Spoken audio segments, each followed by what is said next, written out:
Welcome to Chapter 4 of the Conduct and Practices Handbook. In this chapter, we will be looking at working with clients, and you're also going to learn about the registration requirements of an RR, which is what we are going to start with. So the national instrument, it does require that persons wishing to trade in securities or to advise on the purchase or sale of securities in Canada must first be approved as either of the following. So you must be approved either as a dealing representative or an advising representative. And they must be approved by IROC before the registration with the applicable provincial securities administrator. Dealer members must also state the amount of hours they will work, and they actually need to explain why if they are working under 30 hours. So basically, this job is looked at as one that can't be done part-time. It's basically one that has to be done full-time with at least 30 hours per week. Dealer members must also disclose outside business activity, which we will discuss further in a later chapter. Now, the following are the registration requirements for a registered representative, and if you are taking this course, you probably already know this since this is one of the requirements. So first, you do have the formal training and proficiencies. So you have the Canadian Securities Course, which some of you may have already completed, and then you also have this course, the Conduct and Practices Handbook. So once you do complete this course, you will then need to move on to a 90-day period of restricted client contact. It's also known as the 90-day training period. So during this period, you are not permitted to have contact with customers or prospects in obtaining, taking, or soliciting orders for securities, but you are permitted to gather information from clients on behalf of another registered representative.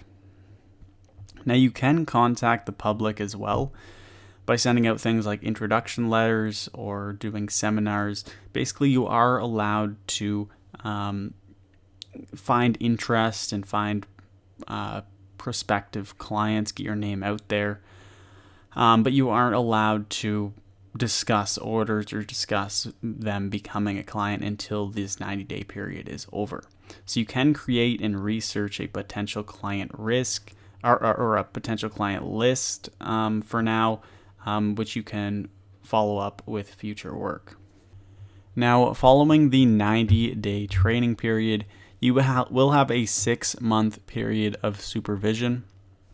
So following approval as a registered representative, you are placed under the close supervision of your supervisor. It isn't required if you previously approved for 6 months with a member of a SRO, but usually we'll have to go through this.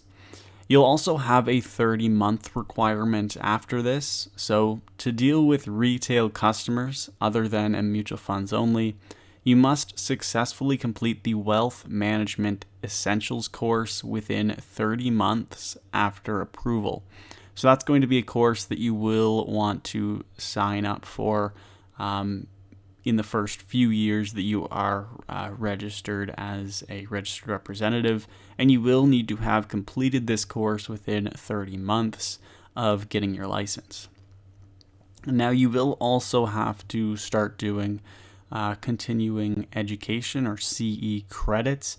So you will need to satisfy the professional development and compliance portions of the CE program, and you must have 20 hours of professional development courses and 10 hours of compliance courses every 2 years in order to satisfy this program.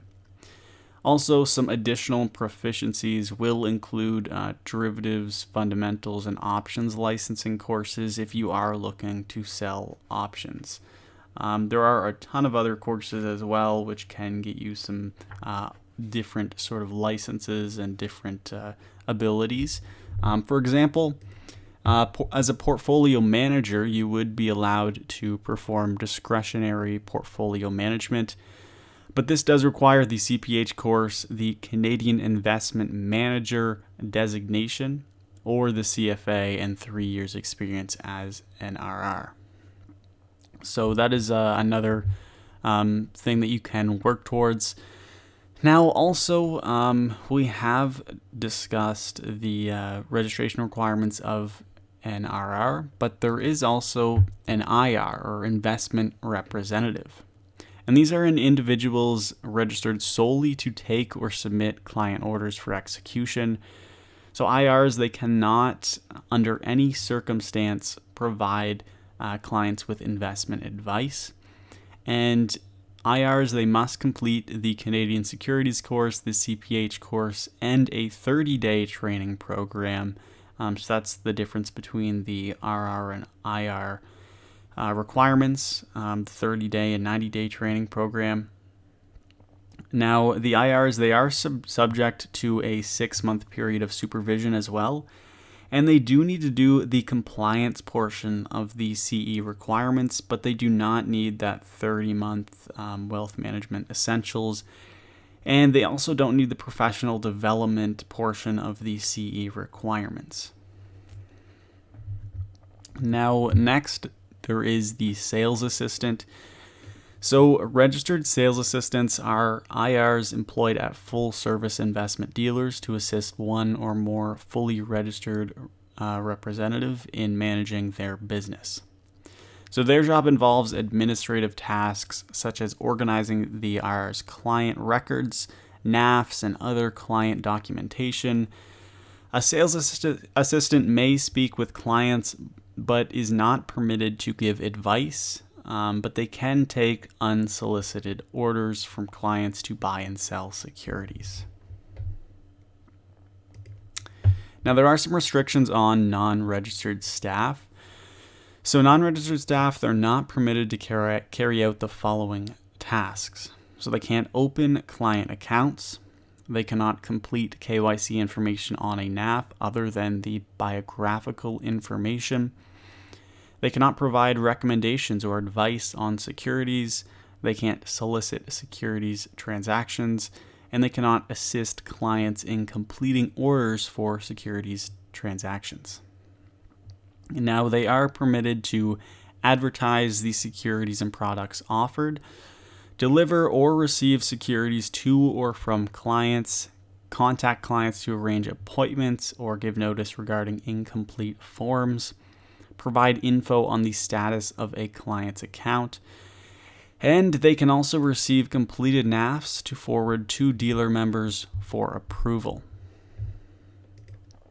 Now, as a registered representative or as someone working in the investment industry, there are some rules that you need to follow with communication with the public. First off, you have the National Do Not Call list. So this is basically for cold calling. So you must subscribe to the National Do Not Call list and consult the rules before making any telemarketing calls. You also have Canada's anti-spam legislation, and this establishes similar rules for sending commercial electronic messages. There's also rules for marketing materials. So IROC's rules require that sales materials and oral presentations that dealer members use must present a fair and balanced view of the risks and benefits of products for sale. And that's really important with the registered representative role. You really do need to discuss the pros and cons about everything. You can't just take one side. You need to give the client the full picture. So IROC social media guidelines. First off, the record-keeping responsibility, and this actually applies to not just social media, but just about everything as well, because if you don't keep record of it, then you can't really say that it happened. So dealer members, they must retain records of their business activity, financial affairs, client transactions, and correspondence, and this does include the content posted on social media. Now, suitability and recommendations. So any investment recommendations, whether delivered through social media or written, must take into consideration the suitability requirements set out in IROC rules. And the supervisory responsibilities. So dealer members must evaluate the adequacy of their systems to review all forms of communication. Some more guidelines include the training and implementation social media guidelines. So dealer members may prohibit or restrict the use of certain websites by registrants who have presented compliance risks in the past. There are some rules on emails or voicemail orders. So as a registered representative, you are discouraged from using email or voicemails for order instructions from your clients, but you are not prohibited from doing so. So if you do use these channels, you must inform the client of the associated risks, which include not receiving the order immediately.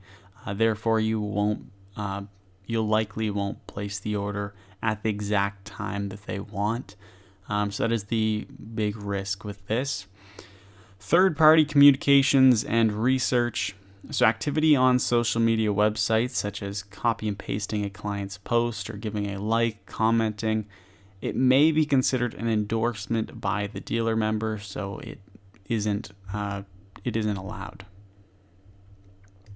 Now, as for disclosures, there's mutual fund sales communications, and this must contain no untrue or misleading information. So make no statement that conflicts with the fund's prospectus, AIF, or fund facts. And it must include the fund facts document, which includes a description of its holdings, historical performance data, risk rating, and costs or fees associated with buying, owning, or redeeming the funds. And dealing with clients, you will have some conflicts of interest as well. So this occurs when the interests of the parties are currently and clearly in conflict. And the rules require that all such conflicts be addressed by avoiding the conflict, disclosing the conflict, or otherwise controlling the conflict. So personal financial dealings, this obviously would be a conflict between you and a client. So accepting any consideration, cash, or valuables from a person other than the dealer member for any activities conducted on behalf of a client is considered a personal financial dealing.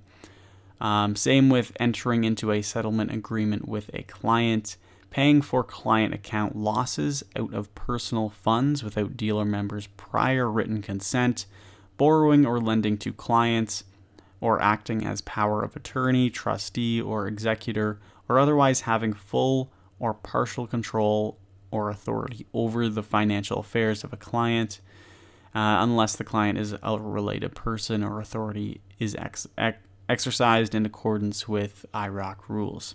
So all of these things, they are not allowed under personal financial dealings, since you cannot have this with a client unless they are a related person.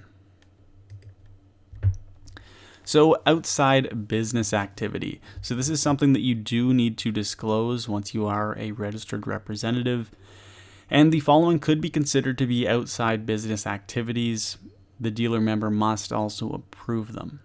So one could be serving on the board of directors of a company or a charity, starting a company or working for another company, providing consulting advice, engaging in a hobby that begins to generate income and requires time and resources, or working seasonally for another company. And next, carrying accounts at other dealer members. So this is another conflict that you do need to be aware of as a registered representative.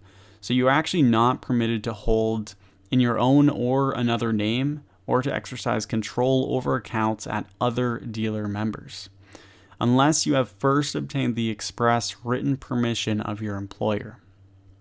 And if you do hold a separate investment account at another dealer member, then at least on a monthly basis, A statement showing all transactions must be provided to your employer by the firm carrying the account. So the accounts must also be designated as non-client accounts. So this is quite important, and they have this rule in place to avoid things like front running. Typically, you will want to carry your investment account with your dealer. That way it does make things much easier. If you do have a separate investment account with a separate dealer member, it does get quite complicated, and it will just complicate your life, since it will be much more difficult to confirm that you aren't doing front running or anything like that. And next is privacy. So registrants must keep the client's personal information confidential unless for the purposes of collecting a debt or when permitted or required by law. And so that is everything in the CPH course, Chapter 4. We are going to be moving on to Chapter 5 next, so stay tuned for that, and I'll see you there.